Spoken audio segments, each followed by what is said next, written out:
Hi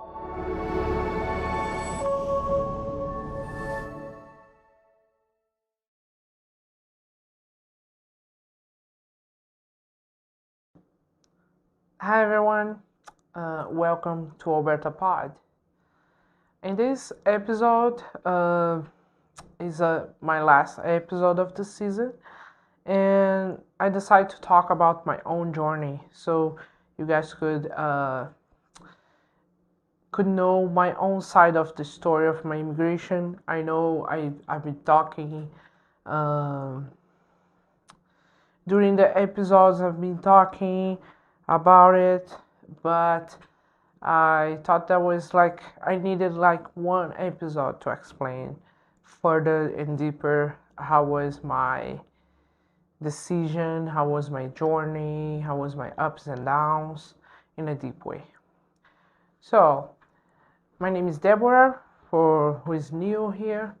I am 38 years old, I have 2 kids, and I'm married.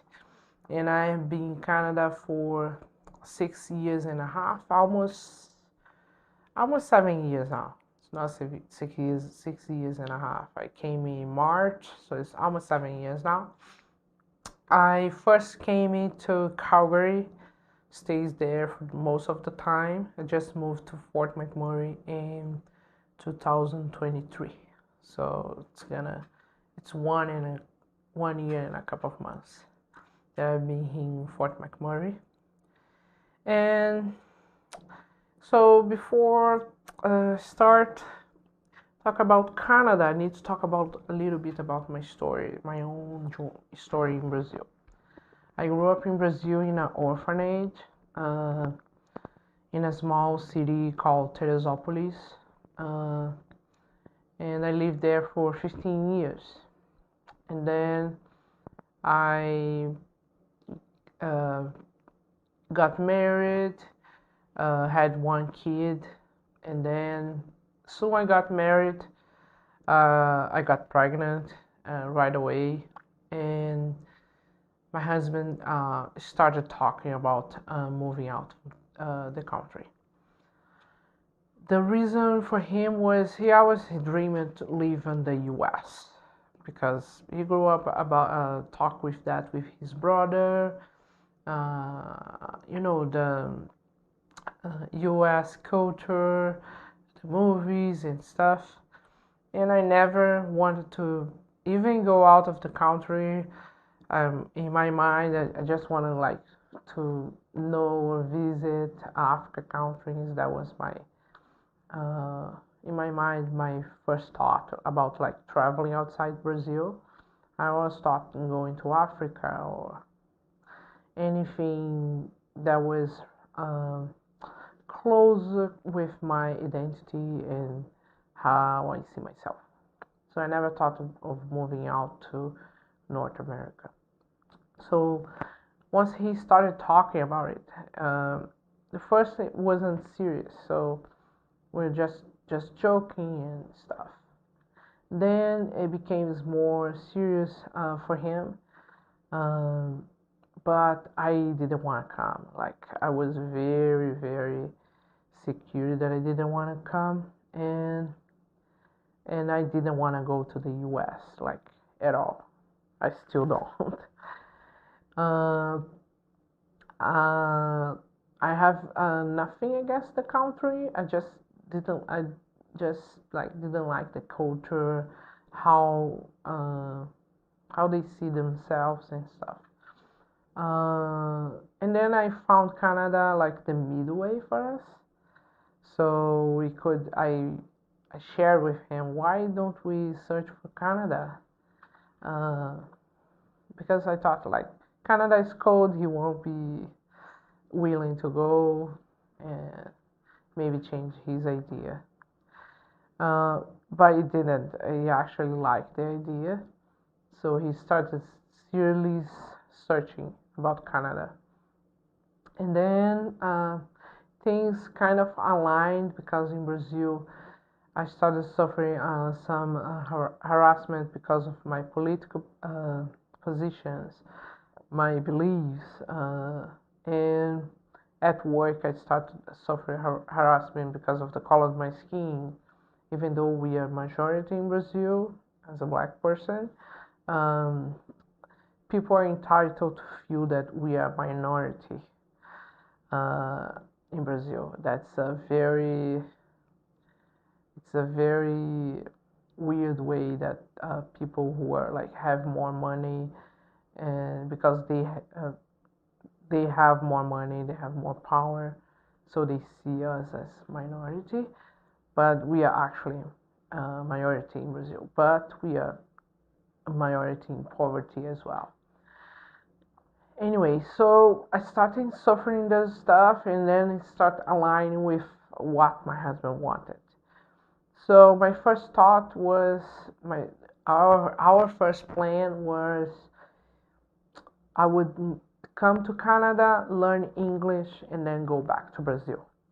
With English, I could get a better job and maybe try to go to the military um, or something like that. So that was our planning. So because we didn't have money, we saved money to pay the English course here in Canada. So that's what we did. Like we paid for a year and the course, and then after paying without any debt, I could come and he would send money for me and my son because I was already with a 3-year-old son when I came. So that was the plan. So I came in to study English, and then we chose Calgary. And the reason we chose Calgary was because Calgary was in the top 4 cities in Canada. We could afford Vancouver or Toronto, or I don't know which one were the third one. And then we decided for Calgary because we thought that we could afford it. We came in like with just the courage to come. We didn't have any money. We didn't save money. And then I came in with my little son. He was 3 at that time. And my husband came with us and stayed for 8 days and left. He went back to Brazil because in Brazil he could work and send money to us. So I was here with my son, little son, alone with no English because I didn't know any English. I'm still learning English. My English is not that good. You guys can see, of course. But we stayed. I started studying really hard to learn the English. My son was going to the daycare. So because I didn't know any English, we thought that we could find a day home, a Brazilian day home. So I could feel a little bit more secure that my son would stay with somebody who would care for him. So we found a day home for him, a Brazilian day home in Calgary. And then I found in Brazil still a church to go. So I found a Viva, was a small Brazilian church inside of a Canadian church. So I couldn't feel so alone. So that's what I did. I chose to live in a place close to the church and put my son close in a daycare. And then I could go study English while he was at the daycare. And I studied hard, really hard. The problem was the day home that I found. The woman who owned the day home, she actually hit my kid, so that wasn't a good experience. I had to call the police. I made a really good friend, Karina. She helped me talking with the police because I didn't know any English, and that was my first experience with the police here, which is very now it's funny, right? But I didn't know any English, and the police was like Canadian, so I was afraid because we are afraid of police in Brazil. So as a black person, like the first thought was I don't want to deal with the police. And then we we dealt with that. My friend helped me, and it was good. We solved the problem. I took him from there, and then I put him with a friend of mine who I made, who came from Brazil actually. She was a really good friend. She came from Brazil a little bit after me, and then she started taking care of him so I could go to study. So I studied English. I learned English as much as I could. I like for the first 3 months was really hard. I couldn't do like groceries because I couldn't buy anything that wasn't spicy. So, anyways, like I suffered a lot with the English. But I think the survivor mode that I was in a survival mode for a long time, so it made me learn English fast. Like I made a plan. I started calling to public space just to ask questions, which helped me talking with people with different accents, and I could understand, like listening, because I needed the information. They needed me to get the information right, so it was a very like creative way that I found to work on my speaker and my listening. Uh, Another tip that I can give you guys, I started talk with like just anybody. I was like in a bus stop, and if people are there, I would start talking. It took a long time for me to start talking because um, I actually was judging myself a lot because I was like not getting,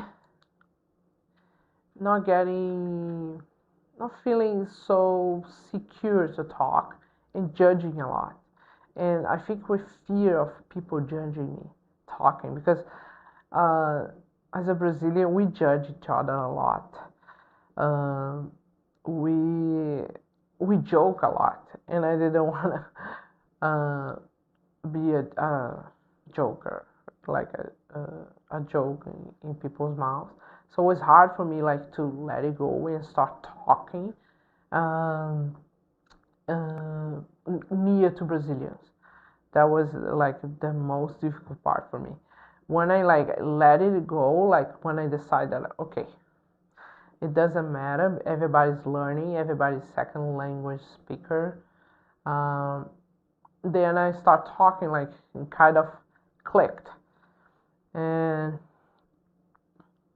once I learned English, what happened was as I started studying English, I was feeling like very anxious. And what I did in Brazil was play soccer. I was playing soccer since I have like since I was 7. I played soccer.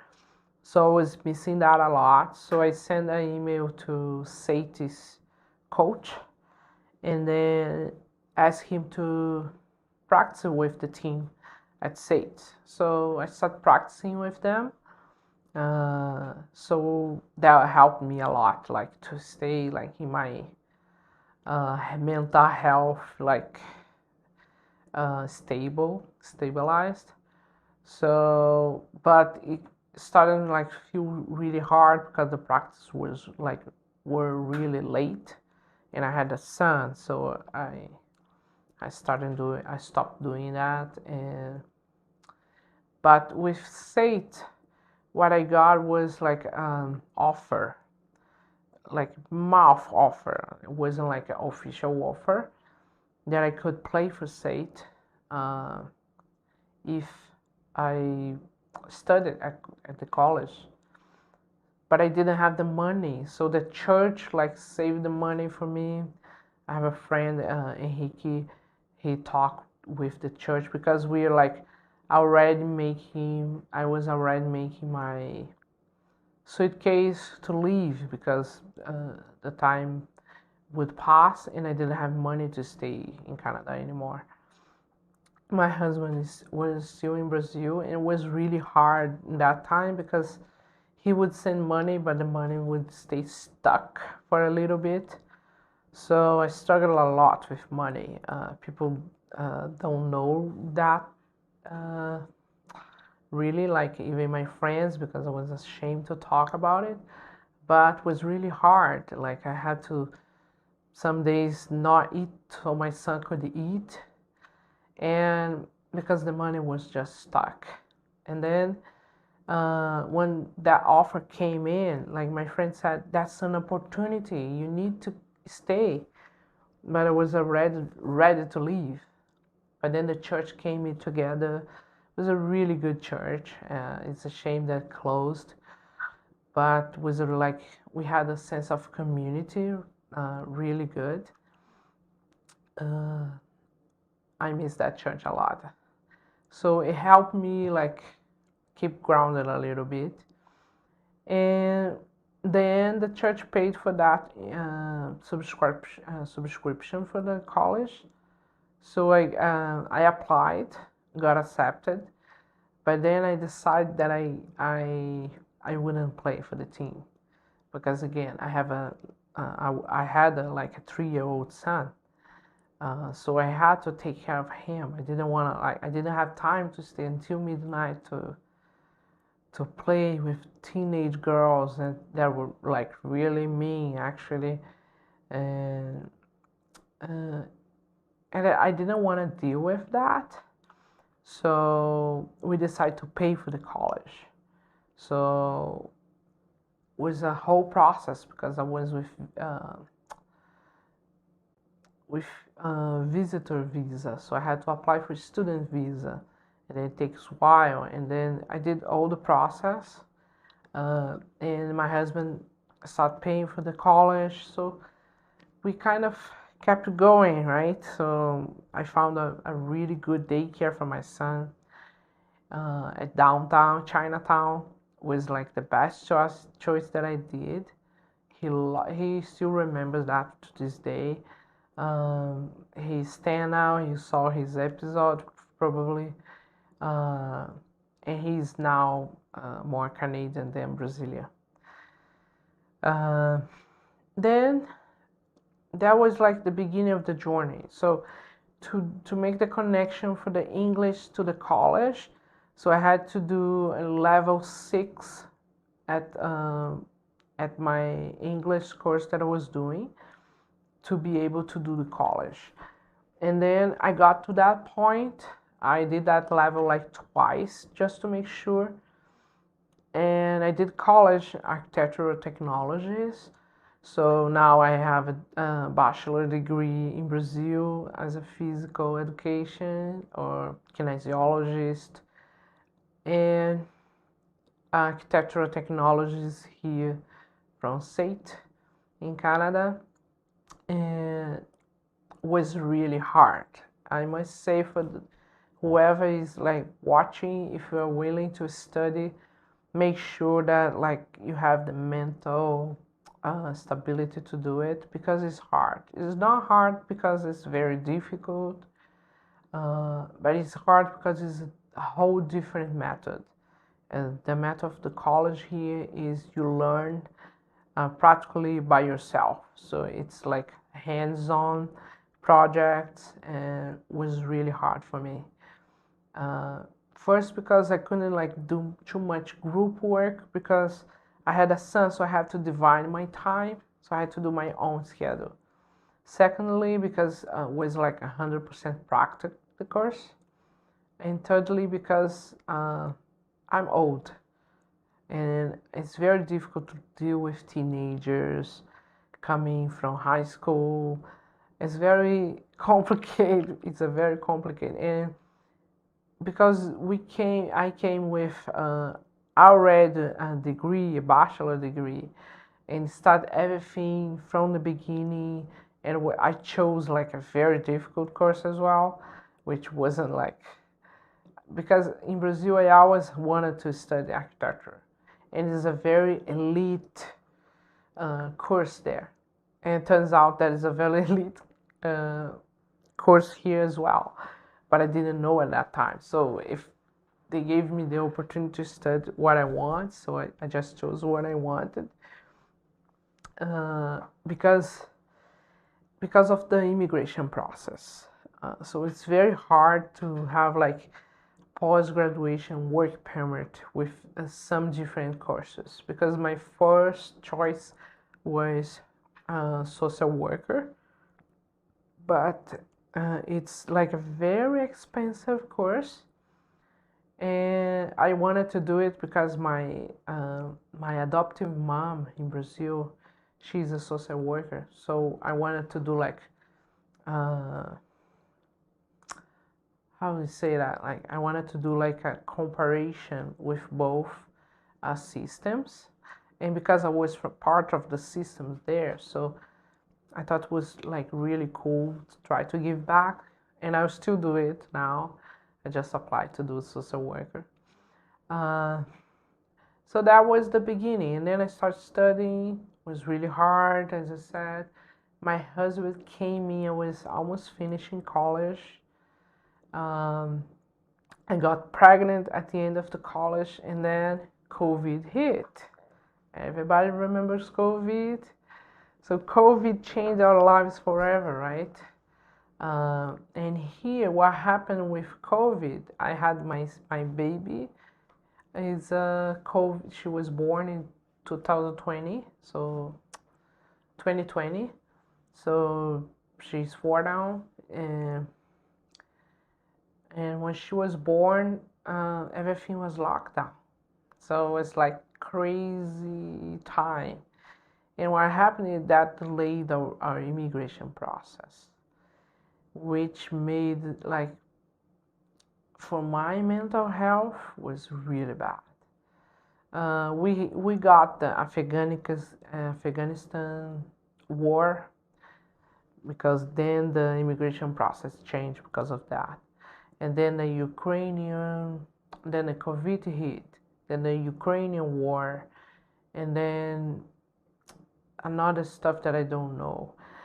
I don't remember now. I think it was like a tornado, something like that. So every time that something happened in the world, the immigration process changes, and we got a lot of it. So I was like feeling that I couldn't make it anymore, like because I got sick, and then it was like very difficult because it was an autoimmune disease that I have, and the diagnosis were too long to happen. The doctors took too long. I had to change doctors 3 times, and it's a very rare disease, and like the treatment was pretty hard. So it took like it was tough for me, mental health wise. Like I was strong in a way, because what I did is I was living downtown Calgary that time. I moved to Mahogany Beach, so the kids couldn't know that I was sick, because I couldn't barely walk by that time, because I got really weak. And then I didn't want them to pay attention to that. So what I did is I moved to the Mahogany Beach so we could go there, they could have fun. And my husband was here. He came in 2019. And then things start like getting better. When I got better from my health, I had like a really scare moment, because I was getting better and better and better, and then I got a cold, a throat, something in my throat, like an infection, and I almost died because of that, which is crazy because it was out of nowhere. I got septic, and then after that, I took a decision, like I made a decision that I would stay here until December 31st, 2023. If you didn't get a PR, I would leave. That was my deal with me and God. I told my husband, like, that's my deadline. I can't take it anymore because it's super hard, because people who came after me, like my friend who were taking care of my son, she came in after me and she got a PR way before. And it's really hard when you see like things moving around you and you're stuck in a place. So it was really difficult for me, the process. Then I got the PR. And funny thing is, like, I got a PR in August. I received the email saying that my PR was approved, but we didn't get anything like anymore. Actually, we got the email in October saying that got approved in August. So we didn't know that got approved before. And then, but nothing changed on the system. So I stuck with that. I said, if the PR doesn't get here, I'm leaving. And then 20 in Christmas Eve, December 24th, we got the PR card. So it was like right there on my deadline. And that was my immigration process. It was a long process. I just said the surface of it. I just want to talk like how it went from the beginning to the end. So now I got my PR, thank God. That was like the process. What did I got in Canada? I'm here 7 years, so I'm gonna tell you guys what I learned in Canada. I learned in Canada that if you follow the rules, eventually you're gonna get what you are planning and aiming. I learned that I need to drive within the limits. I had to learn that because in Brazil we drive like crazy. We drive to survive. So it was really interesting to relearn how to drive here. It was really interesting to relearn how to slow down a little bit, because I used to live in Rio, even though I live in a small town. It's very like you need to go really fast to do things. So I had to relearn how to slow down a little bit. It was it is a challenging process. It's not easy to learn that. And I learned how to keep the faith. I had faith in Brazil. I like to think that I'm a woman of faith, but I got to practice the faith that I have.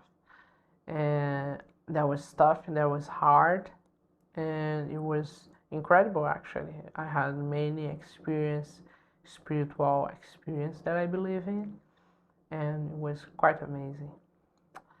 I have the opportunity to meet people from around the world.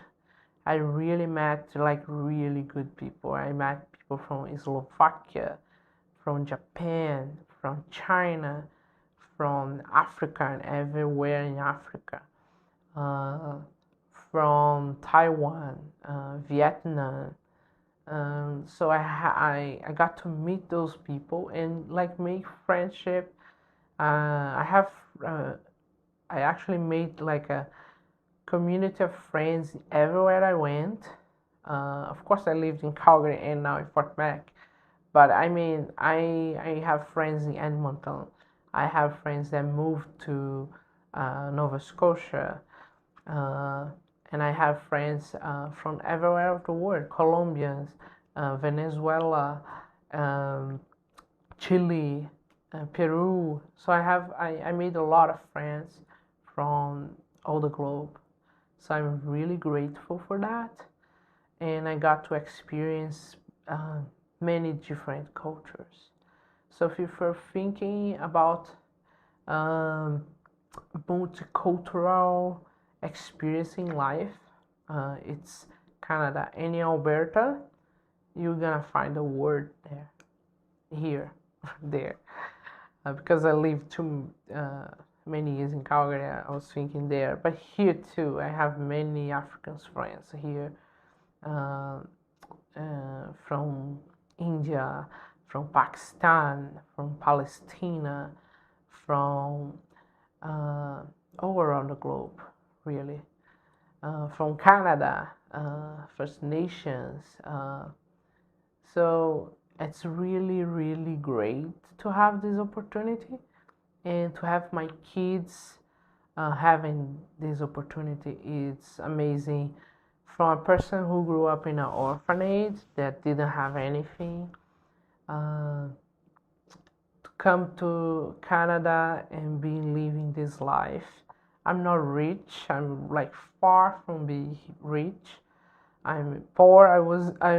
As I was in Brazil, uh, but I am poor with dignity. That's why I am saying uh, I still living in a renting townhouse, but we are like we are planning to save money to buy a house, which is like we wouldn't think that we wouldn't like we buy a house in Canada, right?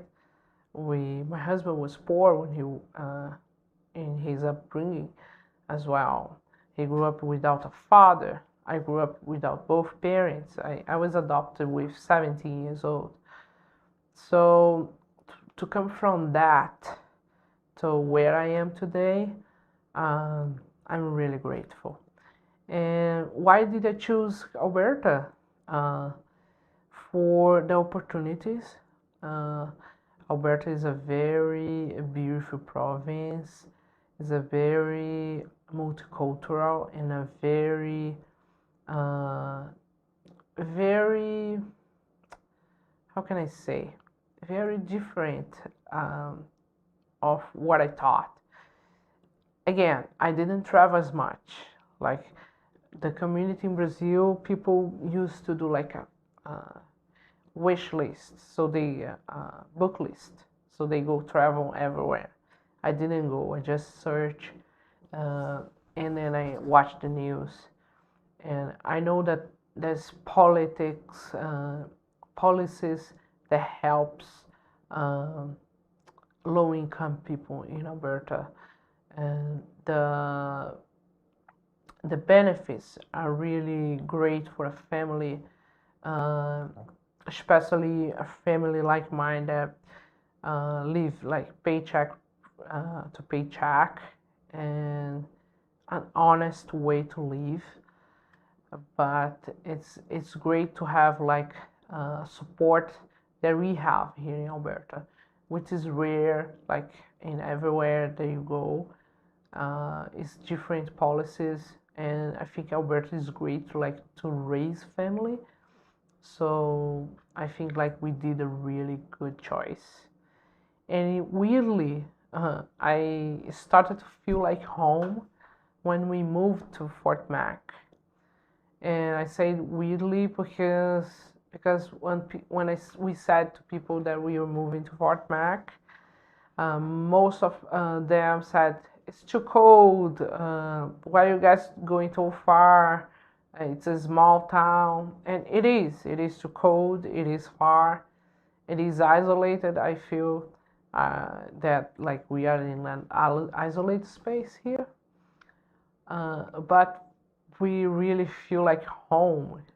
We are part of the community. I'm coaching my son's team, assisting coaching my son's team, and head coach for a girls team. So like we are part of the community. We're volunteering. I'm working. My husband's working. So it's like kind of, I don't know. The PR came in 2023. We moved here 2024, and I think like everything were like getting together and kind of like making a connection. And now we feel like home. Of course, home discovered that home is where we are as a family. Uh, and we discovered like a different kind of love for each other and for our family, because we are far from our family, right? So we are like, we need to rely on each other. So as a family, you grow a lot, like you keep unified better than if you're living in your own country, which is different and great.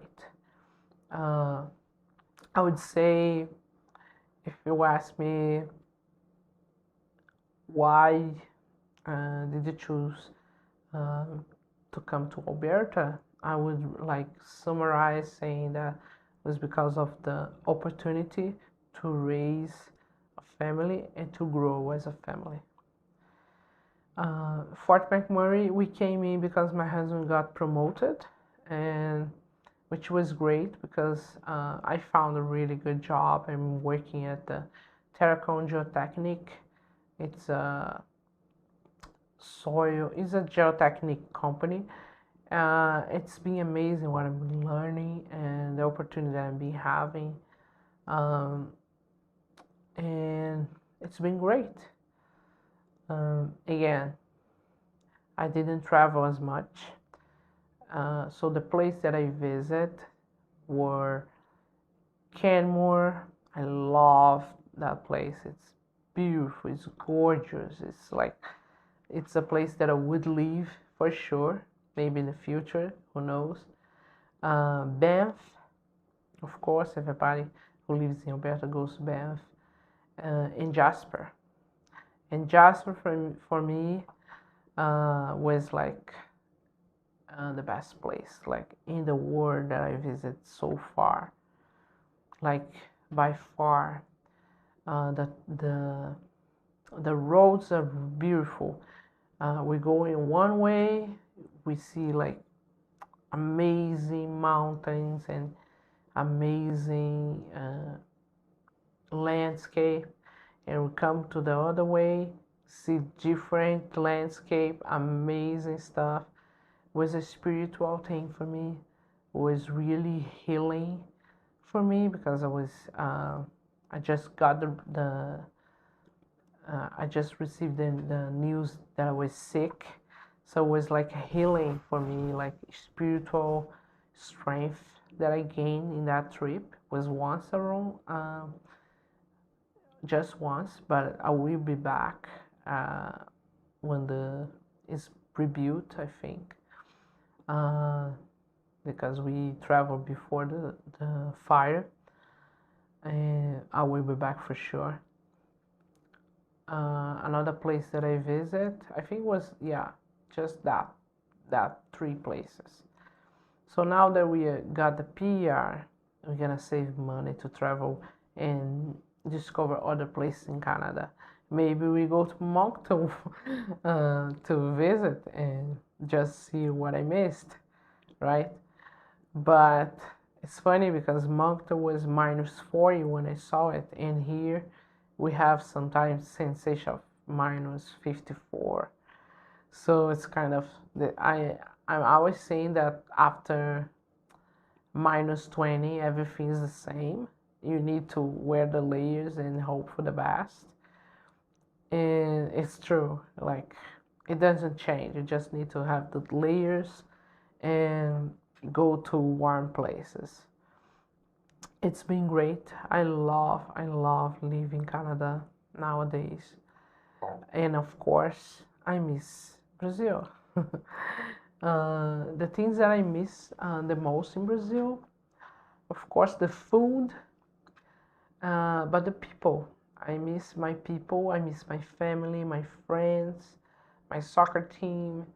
Uh, I haven't been there. That's why I miss them so much. And I think the losses that I had while I'm here, I lost my grandpa, I lost my father. These are all my adopted family. I lost some friends, in Brazil, and I couldn't say goodbye because I was here. So it's been a moment that I don't see my family. So it's been hard because of that. But I'm hoping going there soon to surprise them and recharge because we need recharge, right? We love Canada, and what I do is when I'm missing them so much, and in the winter it gets harder because in the winter everything's cold, you're more enclosure, so you feel a little bit more alone, I would say. So what I've been doing is I'm watching the news. So the news remind me why I choose to come here because of the violence, because of the corruption, because of course, guys, Canada has violence. I of course there's like bad people everywhere, but when it's like too much, when you see like police throwing people to the bridge, like police profiling. So you like kind of think and remember why you choose to live and to go through this journey. It's been challenging, it's been discovery, and it's been surprisingly, it's been good.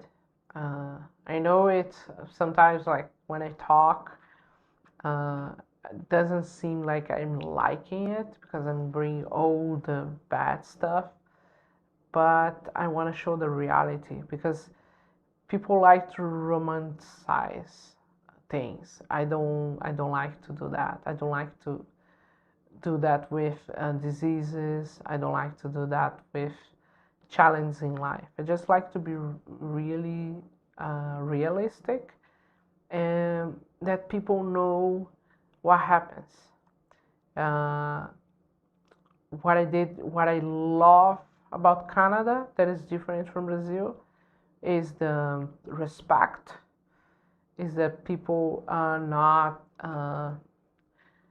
so discriminative on your face, okay? Because I suffer racism here. Um, my friends from Africa, they suffer more than me.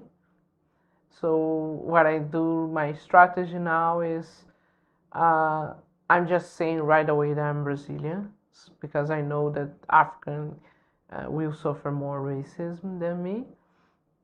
It's just a strategy, so just to get more peace, right? But of course, racism is everywhere, but I don't feel as much as I used to feel in Brazil. And most of the racism that I suffered here were with Brazilians. I didn't suffer with Canadian at all, actually. So I like to feel like safe, to feel like I can go traveling and be stopped by police and don't be shot or don't be disrespected. I like the idea of safety in general because I know people are saying that Canada is getting more violent because of immigrants, but Canadians, you don't know what violence, like really violence it is. I know it's hard when you like hear Robert and stuff. I understand that, and of course, when you see like raising, it start in some type of way. But when you can escape and feel safe, as I feel here, I feel really safe. So that feeling is amazing. And knowing that I brought my kids to feel that way as well. My kids are doing great. My son got really lucked after the first experience he had with day home. He had really great day homes and schools. Um, he he's a very smart boy, so he's learned a lot, and he didn't lose his Portuguese. My daughter is struggling a little bit with Portuguese, but she's understanding it. I think it's a process. She's gonna get there. But in general, I just have good things to say. If I could choose a word, I chose gratitude in every episode. Uh, of course, I would choose gratitude today as well. Uh, because I am very grateful. I'm very happy. Um, Sometimes we are not, uh, you're not happy in that day, but that doesn't mean that you're not a happy person. It's just a bad day, right? So I'm very happy that I'm here in Canada, that I'm here in Alberta, and part of the Fort McMurray community. It's been a learning journey, and it's been great.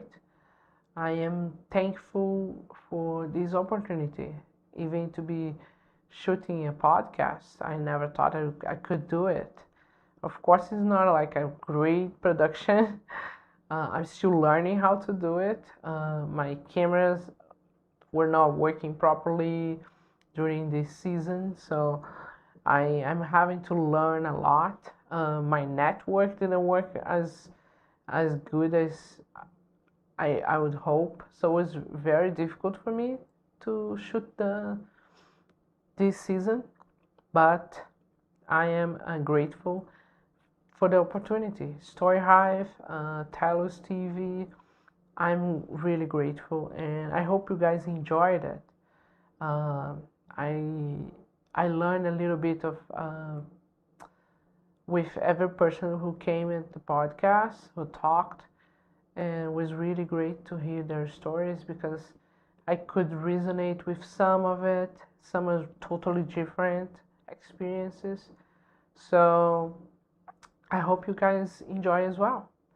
I'm gonna stay for here. So my word for you guys is gratitude.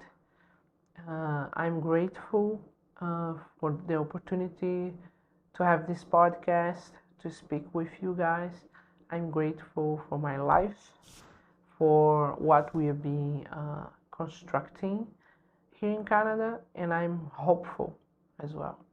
I'm hopeful for to have my home with two doors, like my son says. I hope for to have a backyard that he wants, and I'm hopeful for a bright future. And I hope you guys enjoy. I certainly enjoy talking with you, and I hope you watch all the episodes and have fun, and it helped you in some type of way. Okay, thank you for watching. If you're on YouTube, drop a like, comment, engage. If you are on the TV, watch all the episodes and stay tuned for more things to come. I'll be opening a YouTube channel. It's Debbie in Canada. So if you can follow me, my social medias is Debbie Santin. Follow me. I hope you enjoy. See you around. That's what was my first sentence that I learned. See you around. See you next time.